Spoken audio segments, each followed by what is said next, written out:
Hello guys, आपके अपने channel पर स्वागत है। आज हम लोग डिस्कशन करने वाले हैं कि एसएससी ने 2023 का कैलेंडर रिलीज़ कर दिया है। तो एसएससी के एग्ज़ाम में सबसे ज़्यादा इंपॉर्टेंट एग्ज़ाम होता है एसएससी सीजीएल, जिसका कि प्रीलिम्स का डेट है आपका 14 जुलाई से लेकर 27 जुलाई तक है। तो आखिर आपके पास अभी 3 महीना बचा हुआ है, अप्रैल, मई एंड जून। तो इन 3 महीने में क्या स्ट्रेटजी फॉलो करना चाहिए कोई भी स्टूडेंट को, जिससे कि डिसेंट स्कोर के साथ वो प्रीलिम्स क्वालिफाई कर जाए। तो ये डिस्कशन करने से पहले हम अपने इंट्रोडक्शन कर देता हूँ मैं। अभी मैं रेलवे जो था ना आरआरबी एनटीपीसी के द्वारा सिलीगुड़ी में पोस्टेड हूँ। एंड मैंने सीजीएल 2022 भी दिया था। तो सीजीएल प्री में 2022 की प्री में मैंने 155 स्कोर किया था। एंड मेंस में जो आपका मेरा 7 मार्च को मेंस था उसमें मैंने 322 स्कोर किया। एंड कंप्यूटर में मैंने 31 स्कोर किया है। यानी कि मेरे पास एक अच्छा सा एक्सपीरियंस है कि सीजीएल को कैसे एक डिसेंट स्कोर के साथ क्वालिफाई किया जाए। तो इसीलिए आज हम लोग डिस्कशन करने वाले हैं कि क्या स्ट्रेटजी रखा जाए। तो आते हैं हम लोग अपने स्ट्रेटजी में। तो देखिए, आपके पास 3 महीना बचा हुआ है और इसमें अभी आपका पीटी में 4 सेक्शन है। पीटी में कंप्यूटर नहीं पूछा जाएगा, ना पीटी में आपके साथ टाइपिंग का कुछ भी मसला होगा। तो आपके पास 4 सेक्शन तो हैं ही ऑलरेडी। तो 4 सेक्शन हैं हम लोग के पास। एक तो पहला हो गया आपको मैथ, उसके बाद आपका हो गया रीजनिंग, उसके बाद हो गया आपका इंग्लिश और एक जीएस सेक्शन। तो हम लोग चारों पे अलग अलग फोकस करेंगे। तो पहला फोकस हम लोग करते हैं इंग्लिश में कि आखिर इंग्लिश का वेटेज अभी ज़्यादा होगी। अगर आप इंग्लिश का पीटी में देखिएगा तो 25 क्वेश्चन है और हर एक क्वेश्चन का मार्क्स आपका 2 क्वेश्चन है, ठीक है, यानी कि 50 मार्क्स। यहीं पे अगर आप मेंस में जाइएगा तो 45 क्वेश्चन है और हर एक क्वेश्चन का 3 मार्क्स, यानी कि 135 मार्क्स। तो सबसे ज़्यादा वेटेज अभी रखने वाला जो सब्जेक्ट है वो आपका इंग्लिश। तो पहले इंग्लिश का बात करते हैं। अब देखिए, इंग्लिश में अगर आप पीटी में देखिए तो 25 क्वेश्चन है। 25 क्वेश्चन में आप देखिएगा तो 2 क्वेश्चन आपका पीक्यू से होगा, फिर 1 क्वेश्चन आपका नरेशन का होगा, 1 क्वेश्चन आपका वॉइस का होगा, फिर आपका 5 क्वेश्चन आपका क्लोज टेस्ट होगा, ठीक है। तो अब देखिए, इसमें ना कैसे हम अपना टाइम डिस्ट्रीब्यूट करें या फिर तैयारी कैसे करें इंग्लिश का, तो इसके बारे में हम लोग थोड़ा एक अच्छे से डिस्कशन करते हैं। जिसमें 3 सेक्शन है। एक तो आपका वोकेबुलरी का हो गया कि वोकेब क्या कहाँ से करना है, ग्रामर का हो गया ग्रामर कहाँ से करना है, एक कंप्रीहेंशन में आपका क्लोस्टेस आ जाएगा, पीक्यूआरएस आ जाएगा, पैसेज आ जाएगा, जिसका बहुत ज़्यादा वेटेज अभी मेंस में। तो अगर आप देखिएगा कंप्रीहेंशन का 50% वेटेज है। तो पहले हम लोग आते हैं कि वोकेबुलरी कैसे हम लोग करें या फिर क्या क्या रिसोर्स मेरे पास होना चाहिए। तो देखिए, आपके पास 3 महीना बचा हुआ है। 3 महीना में आपको ज़्यादा से ज़्यादा फोकस करना है सिर्फ प्रीवियस ईयर। तो देखिए, प्रीवियस ईयर अगर आप देखिएगा तो टीसीएस 2018 से एग्जाम लेना स्टार्ट किया एसएससी का। तो टीसीएस का जो कंपाइलेशन है क्वेश्चन का, पिनाकल एक अच्छा पब्लिकेशन है जो कि सारा चारों सेक्शन का कंपाइलेशन दे दिया है। तो इंग्लिश का अगर आप कर लेते हैं पिनाकल का टीसीएस से, जो भी पूछा टीसीएस ने 2018 से लेकर अभी तक, तो पहला उसमें जितना वोकेबुलरी है उसमें साइनो दिया हुआ है, जितना भी पूछा गया है एंटो दे दिया है, वन वर्ड दे दिया है और इडियम्स एंड फ्रेज दे दिया है। तो आप पिनाकल से कर लीजिए। और साथ में और एक बुक रख सकते हैं, वो है कि ब्लैक बुक भी आपका प्रीवियस ईयर ही दिया हुआ है। तो ब्लैक बुक कर लीजिए और एक आपका पिनाकल कर लीजिए। और साथ में जिससे आप मॉक मार रहे होंगे तो मॉक में अगर कुछ भी नया वर्ड मिला तो उसके लिए आप सेपरेट सा कॉपी बना लीजिए। एंटोनिम के लिए रख लीजिए, साइनोनिम के लिए रख लीजिए, इडियम्स एंड फ्रेज के लिए रख लीजिए और क्या बचा, एक वन वर्ड सब्स्टिट्यूशन के लिए रख लीजिए। तो देखिए, वोकेबुलरी का तो हो गया। तो बस ये सेक्शन आप फॉलो कीजिए, मोर देन इनफ है, इससे ज़्यादा कुछ नहीं करना है। मैंने इतना ही किया था। और इस बार 2022 का मैंने जब पीटी दिया और मेंस दिया तो मेरा सारा वोकेबुलरी सही है। उसमें आपको एक जैसे आपको अगर वोकेबुलरी का और कोई इशू नहीं है। अब आते हैं हम लोग ग्रामर सेक्शन में।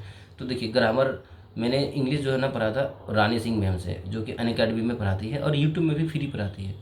तो मैंने अनअकैडमी का 1 साल का सब्सक्रिप्शन ले लिया था। तो रानी मैम से मैंने इंग्लिश का पूरा पढ़ा।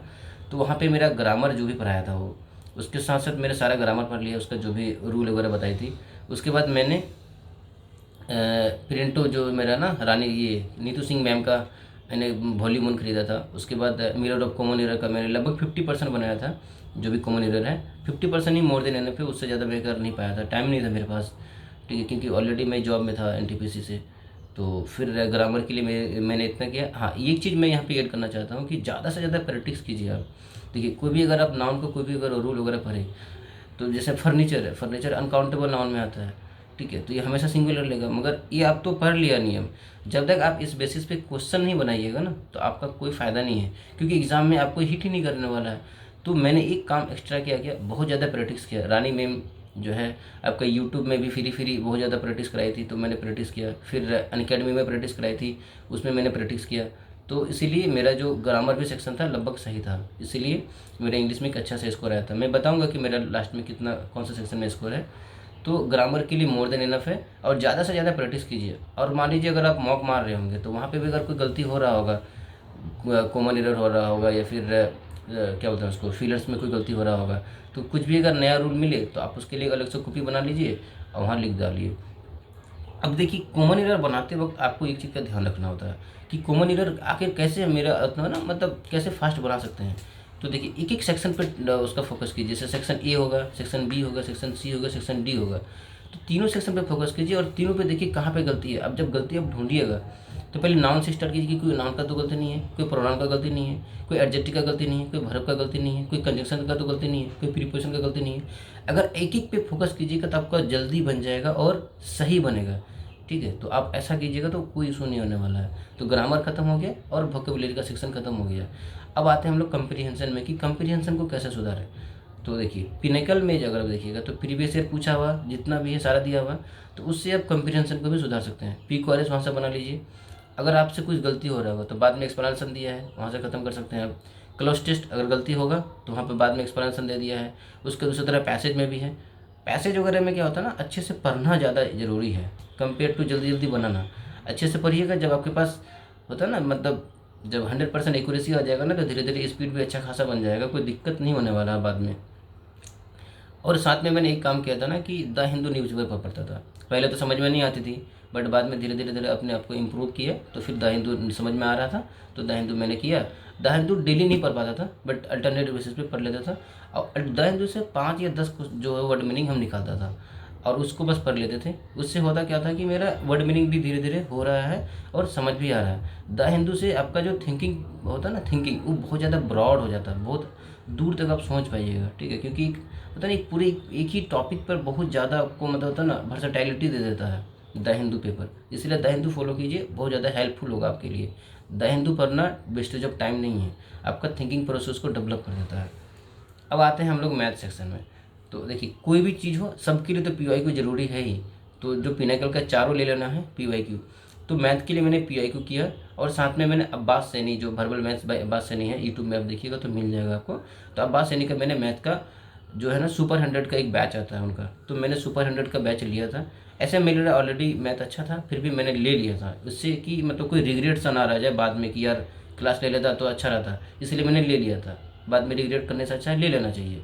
तो सुपर 100 मैंने लिया था, तो सारा वीडियो मैंने अच्छे से किया था, सारा का सारा पीडीएफ मेरे पास है, उसका मैंने जेरोक्स निकाल लिया, तो सारा क्वेश्चन कर लिया। तो इससे क्या होना कि बात से नहीं, एक एक कैसे, मतलब अगर कोई क्वेश्चन अभी ट्रेंड में चल रहा है तो उसको कैसे शॉर्ट में बनाया जाएगा एग्जाम में, तो सारा चीज़ अब्बास सैनी सर बता देते हैं। तो अब्बास सैनी सर से पढ़ के हमको बहुत ज़्यादा हेल्प मिला था। साथ में मैंने पी आई किया, और मैंने मॉक टेस्ट बहुत लगाया था मैथ का। अगर आप देखिएगा तो 200 का, जिसको ओल्ड मॉक भी था ना 200 वाला, उसको ही मैंने लगाया था। उससे क्या होता था, मैथ का स्पीड आ गया, अच्छा खासा कैलकुलेशन आ गया। मैथ में परसेंटेज याद कर लेना है, जैसे मान लीजिए 10% आया तो 1/10 आता है, 12.5% है तो 1/8 आता है, 20% यानी कि 1/5 आएगा। तो ये सब चीज़ को हमेशा आपका तो ना एकदम होंठ में रहना चाहिए, एकदम होता है ना, इतना अच्छा से रट लीजिए कि होंठ में रहना चाहिए। कहीं भी अगर आपका आया 33%, इसको फ्रैक्शन में चेंज करना है तो 1/3। अगर मान लीजिए 11.11% आया तो कितना आएगा 1/9। एकदम होता ना मुंह में होना चाहिए, एकदम तुरंत ही आपको कर लेना है, कोई इशू नहीं आना चाहिए। तो मैथ के लिए इतना तो करना ही पड़ेगा आपको। उसमें से और देखिए, अगर आप मेंसुरेशन में जाइएगा तो मेंसुरेशन का कुछ कुछ शॉर्ट तरीका होता है। कभी कभी जैसे मेंसुरेशन का तीनों जो एडजेसेंट फेस का एरिया दे देगा, वहाँ से वॉल्यूम आएगा। तो इसका एक ट्रिक है क्या कि तीनों एडजेसेंट सरफेस का प्रोडक्ट निकालिए और साथ में उसका स्क्वायर रूट कर दीजिए, तो आपको वॉल्यूम दे देगा। तो ये सब एकदम होता है ना, बाय रोट होना चाहिए, एकदम कोई दिक्कत नहीं होनी चाहिए एग्जाम में कि यार ये चीज़ तो भूल गए, ये चीज़ तो भूल गए, तब तो फिर दिक्कत हो जाएगा। इसी तरह आपके साथ सबसे ज़्यादा दिक्कत करेगा कि आपका एस आई सी आई का कुछ कुछ क्वेश्चन बहुत ज़्यादा टफ आता है, तो उसको छोड़ देना ही सही रहता है। क्योंकि अगर आप उस क्वेश्चन में पढ़ गए तो आपका टाइम अच्छा खासा ले लेगा, और जबकि हर एक क्वेश्चन को तो मार्क्स से मिलने वाला है ना, तो पहले इजी कर लेते हैं, उसके बाद हम टफ कर लेते हैं। तो मैथ का इतना करना है। मैथ का और पिनेकल में अगर आप देखिएगा जो पी है लगभग 6800 प्लस मतलब होता है ना क्वेश्चन दिया हुआ है। तो उसको आप 100 क्वेश्चन अगर आप बना रहे हैं पर डे, यानी कि 68 डेज ले रहा है, फिर भी मैंने 10 दिन एक्स्ट्रा ले लिया तो 78 डेज। तो आपका 3 महीने में तो मैथ खत्म हो जाएगा पिनेकल का। हाँ, इसके साथ आपका मैटर करता है कि कंसिस्टेंसी है कि नहीं। अब मैथ का कुछ कुछ क्वेश्चन ऐसा आता है ना जो बहुत ईजी होता है। कभी आपको बोल रहा है कि 200 का 10% कितना होगा, तो ऑब्वियसली कि 20 होगा। तो इस तरह का क्वेश्चन को बनाने से अच्छा है कि स्किप कर दीजिए, क्योंकि आप एग्जाम में भी इसको तो फोड़ दीजिएगा, है ना। तो यहाँ से टाइम बचाना पड़ेगा, क्योंकि आपको सब सेक्शन पर देखना है, सिर्फ मैथ ही नहीं है। तो मैथ के लिए फॉलो कीजिए PYQ मोर देन एनफ है। आपका एक कोई जो टीचर होगा उसका कंटेंट अच्छे से पता होना चाहिए कि क्या क्या हमको पढ़ाया गया है। मोर देन एनफ, इससे ज़्यादा कुछ नहीं करना है आपको। और हाँ, साथ में मॉक टेस्ट लगाइए, चैप्टर टेस्ट लगाइए, जैसे SICA का लगा लीजिए, प्रॉफिट एंड लॉस का लगा लीजिए, नंबर सिस्टम का लगा लीजिए। नंबर सिस्टम का कुछ कुछ क्वेश्चन बहुत अच्छा होता है, उसको भी होता है ना, उसको बनाने का एक तरीका है, तो आपको पता होना चाहिए। अगर कुछ नहीं पता होगा तो आप कमेंट में रखिएगा, लिख दीजिएगा, हम उसको दोबारा एक दूसरा वीडियो बना देंगे इस तरह का क्वेश्चन के लिए। तो मैथ के लिए यहाँ है, इतने ही रखते हैं। अब आते हैं हम लोग GS का सेक्शन में। तो GS में देखिए, GS ऐसा सेक्शन है ना कि आप इस पर 100% रिलाई नहीं कर सकते हैं। जैसे अगर आप इंग्लिश पढ़ के गए या फिर मैथ पढ़ के गए या रीजनिंग पढ़ के गए, तो आपके ऊपर इसमें होता है ना, आपको खुद के ऊपर एक विश्वास होता है कि मैं तो अच्छा कर लूँगा। बट GS में क्या है ना, आप कितनों पढ़ लीजिए, आपका लक फैक्टर वहाँ करता है। ठीक है, तैयारी तो है, ऐसा नहीं कि नहीं है, बट लक भी फैक्टर करता है। अगर आपका तैयारी अच्छा है तो एक एवरेज स्कोर कर लीजिए, मगर एवरेज से ज़्यादा के लिए तैयारी भी चाहिए और लक भी चाहिए। तो आते हैं हम लोग GS को आखिर कैसे किया जाना चाहिए और GS में कितना टाइम देना चाहिए। देखिए, GS में ज़्यादा से ज़्यादा, अगर आपका बहुत वीक है, चाहे कितनों भी वीक है, तो ज़्यादा से ज़्यादा 3 घंटा से तो एक्सीड करना ही नहीं चाहिए। ज़्यादा से ज़्यादा 3 घंटा। अगर आपका अच्छा है तो 1.5 घंटा 2 घंटा अगर पर डे भी दे रहे हैं तो कोई दिक्कत नहीं है, आराम से हो जाएगा। और अब देखिए, GS में एक सेक्शन आता है आजकल करंट अफेयर्स, है ना। करंट अफेयर्स का 5-6 क्वेश्चन कभी आता है, कभी 2-3 क्वेश्चन आता है, कभी कभी तो 2-3 क्वेश्चन भी आता है तो 2022 का नहीं आएगा। वैसे आपका सीजन 2023 हो रहा है तो लास्ट 6 मंथ का आना चाहिए, नहीं, वो 2019 का पूछ देगा, 2020 का पूछ देगा। तो ये SSC का जो है ना, मतलब ये गड़बड़ चीज़ है। अब खैर उसमें क्या करना है, किसी से नहीं बनेगा तो फिर कोई दिक्कत भी नहीं है, उससे सिलेक्शन पे कोई फ़र्क पड़ने वाला है नहीं। तो आखिर करंट अफेयर्स मैंने जो किया था वो 6 मंथ्स का ही किया था, मगर खुदा ना खास्ता मतलब वो फंसा ही नहीं क्वेश्चन। ठीक है, तो फिर दूसरा सेक्शन मेरे स्टैटिक सेक्शन अच्छा था, तो स्टैटिक से मैंने GS बना लिया था। तो स्टैटिक में आता है आपका एक तो मेन टॉपिक है आपका ज्योग्राफी है, पॉलिटी है, हिस्ट्री है और एक इकोनॉमिक्स है। तो पॉलिटी पढ़ लीजिए अच्छा से। पॉलिटी में आर्टिकल हो गया या फिर अमेंडमेंट हो गया या फिर शेड्यूल्स वगैरह हो गया, है ना। और कौन किसका अपॉइंटमेंट करता है, या फिर पार्लियामेंट से रिलेटेड क्वेश्चन है, ये राष्ट्रपति से रिलेटेड क्वेश्चन है, वाइस प्रेसिडेंट से क्वेश्चन है, कैग से क्वेश्चन आता है, DPSP से क्वेश्चन आता है, फंडामेंटल राइट से क्वेश्चन आता है। उसके बाद फिर ये सब हिट टॉपिक है मतलब पॉलिटी में। तो ये भी आपको कर लेना है, इसको अच्छे से करना है, क्योंकि इससे क्वेश्चन आता है और इससे क्वेश्चन बन भी जाता है। ठीक है, तो पॉलिटी अच्छे से करना है। अब पॉलिटी कहाँ से करना है, तो कोई एक अच्छा टीचर से पढ़ लीजिए, ज़्यादा आसानी रहेगा आपको समझने में। अगर आप किताब से भी करते हैं तो फिर टाइम थोड़ा ज़्यादा लग जाएगा, अगर कोई टीचर समझा देता है आपको तो दिक्कत कम होगा। तो पॉलिटी यहाँ से कर लीजिएगा। सेम हिस्ट्री के साथ भी है, हिस्ट्री का कोई अच्छा टीचर यूट्यूब में, नहीं तो हम जहाँ से किए थे तो बता देता हूँ आपको। हम तो वरुण अवस्थी सर से किए थे जो अनअकैडमी में पढ़ाते हैं। तो मैंने अनअकैडमी से नहीं किया था, मैंने यूट्यूब में जो फ्री वगैरह कंटेंट देकर रखा था उससे किया था। तो पॉलिटी वहाँ से किया, हिस्ट्री भी वहाँ से किया, ज्योग्राफी के लिए हम 2-3 सोर्स को रखे थे। उसके बाद इकोनॉमिक्स के लिए भी हम 1-2 सोर्स को रखे थे, ज़्यादा इकोनॉमिक्स में ध्यान नहीं दिए थे, क्योंकि इकोनॉमिक्स का कुछ कुछ क्वेश्चन बहुत ज़्यादा टफ आता है, तो ऐसे भी हमसे नहीं बनने वाला था। इसीलिए जो बेसिक टर्म है, अगर बेसिक चीज़ आ गई, जैसे रेपो रेट हो गया, है ना, ये सब कौन ये करता है, इशू करता है, ये मॉनेटरी पॉलिसी कौन देखता है। ठीक है, तो ये सब चीज़ तो RBI करती है। तो ये सब बेसिक चीज़ है, तो ये सब मैंने कर लिया था कि अगर इस तरह का क्वेश्चन आ जाए इजी टाइप का तो ये ना छूटे, इसलिए मैंने इकोनॉमिक्स बेसिक लेवल पे कर लिया था, बट एडवांस में कुछ नहीं किया था इकोनॉमिक्स को। उसी तरह ज्योग्राफी है, तो ज्योग्राफी में भी मैंने वरुण अवस्थी सर को फॉलो किया था और 1-2 टीचर को फॉलो किया था मैंने। तो ज्योग्राफी में भी 2-4 क्वेश्चन बहुत ज़्यादा BBI है, जैसे नेशनल पार्क हो गया या फिर नेशनल मॉन्यूमेंट वगैरह, या फिर आपका सोलर सिस्टम से क्वेश्चन आता है, या फिर एटमॉस्फेयर से क्वेश्चन आता है, या फिर रिवर सिस्टम से क्वेश्चन आता है, माउंटेन से क्वेश्चन आता है। तो ये सब क्वेश्चन आपका पता होना ज़रूरी है, तो इसको आप अच्छे से पढ़ लीजिए और PYQ को साथ में करते रहिए। तो जैसे ये 4 सेक्शन मेरा मोटा मोटा हो गया। तो अब जो भी अगर थ्योरी पढ़े तो फिर थ्योरी के साथ साथ आप, जैसे पिनेकल का प्रीवियस ईयर है, आप देखिए कि ज्योग्राफी में कैसा क्वेश्चन आया है। अगर सोलर सिस्टम पढ़े तो सोलर सिस्टम से कैसा क्वेश्चन है, एटमॉस्फेयर से कैसा क्वेश्चन है, फिर पॉलिटी से कैसा क्वेश्चन है, ये करते रहना आपको। उसके बाद आता है मेरा साइंस सेक्शन।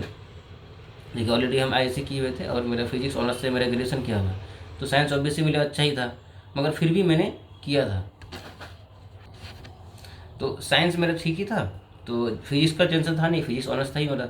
मगर फिर भी जो SSC ने कैसा क्वेश्चन पूछ रहा है तो उसको मैंने पिनेकल से देख लिया। बाद बाकी कंसेप्ट मेरे पास तो था ही, एक केमिस्ट्री का भी दिक्कत था नहीं। हाँ, एक प्रॉब्लम कर रहा था, मेरा बायोलॉजी वीक था, क्योंकि हम मैथ के स्टूडेंट थे तो बायोलॉजी से डरते थे बहुत। तो बायोलॉजी भी मैंने कोई टीचर से फॉलो किया। एक खुशबू मैम है जिसका मैंने बायोलॉजी किया था, और अनअकैडमी से मैंने बायोलॉजी किया था, और साथ में जो पिनेकल का जो PY के देकर रखा है बायोलॉजी का सेक्शन, वहाँ से किया था। और इसमें एक चीज़ आता है कि डांस वगैरह आता है, फेस्टिवल वगैरह क्वेश्चन आता है, तो उसको मैंने यूट्यूब से कोई भी चैनल देखा, मारा डांस SSC, तो जो भी अगर अच्छा चैनल दिखा उसी से मैंने कर लिया, तो ऐसे ही कर लिया था, तो वो चीज़ कंप्लीट हो गया था। जैसे अगर आप देखिएगा तो अभी टोटल 8 क्लासिकल डांस है ना, भरतनाट्यम हो गया, कुचिपुड़ी हो गया, और उसके बाद सत्रिया हो गया, तो ये सब पता होना चाहिए आपको एकदम। और ये सब क्वेश्चन आता है, और अगर ये सब क्वेश्चन छूटेगा ना तो फिर बहुत रिग्रेट फील होगा आपको, तो ये सब क्वेश्चन छूटना नहीं चाहिए। तो अब बचा मेरा रीजनिंग का सेक्शन, है ना। तो रीजनिंग में पहला काम आपको ये करना है कि यूट्यूब में जाइए या फिर कोई एक कोर्स खरीद लीजिए रीजनिंग के लिए।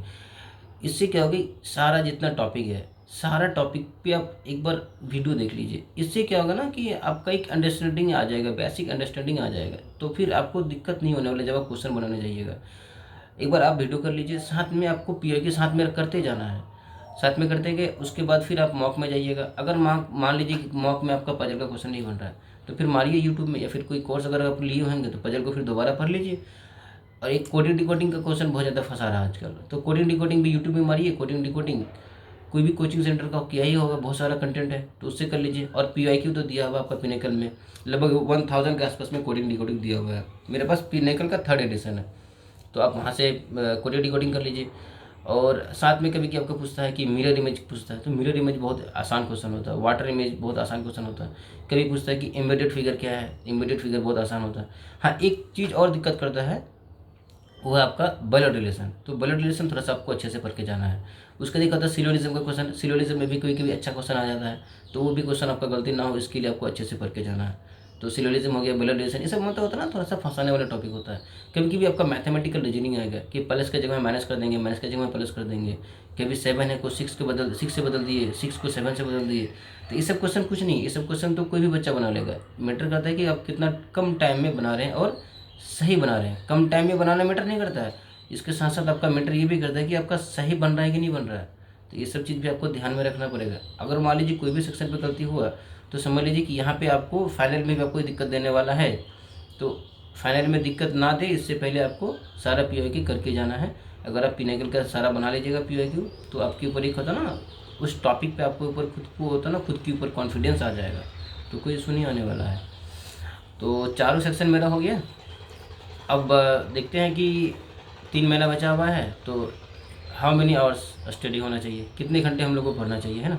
ये बहुत ज़्यादा बेसिक क्वेश्चन होता है कि सर आपने कितना क्वेश्चन मतलब कितने घंटा पढ़ा था। तो देखिए, अगर ऑनेस्टली हम बताएंगे तो ऑन एन एवरेज कोई भी 14 घंटा तो पढ़ पाएगा नहीं। मतलब 14 घंटा 2 दिन पढ़ना मैटर नहीं करता, मैटर करता है कि आप कंटिन्यूटी के साथ पढ़ रहे हैं कि नहीं पढ़ रहे हैं। तो मेरा ऑन एन एवरेज था 8 से 10 घंटा, मतलब 8 घंटा 10 घंटा तो मैं पढ़ ही लेता था।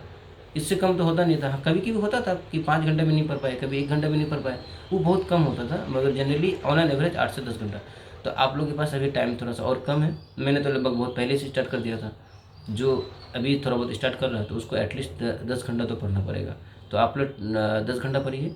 उसमें से अब 10 घंटा को हम कैसे डिस्ट्रीब्यूट करें, कौन सा सेक्शन को कितना टाइम दे, साथ में मॉक भी मारना है ना। तो 10 घंटे में अगर आप मैथ को अगर आप दे देते हैं 2 से 3 घंटा, रीजनिंग को आप अल्टरनेट पे रख सकते हैं, या फिर पर डे भी दे रहे हैं तो 1 घंटे से ज़्यादा नहीं दे सकते हैं। और GS को 2 घंटा दे दीजिए, तो कितना हो गया, मैथ को 3 घंटा मान लेते हैं, GS को 2 घंटा और रीजनिंग को 1 घंटा, तो 6 घंटा तो ऐसे ही हो गया, बचा 4 घंटा।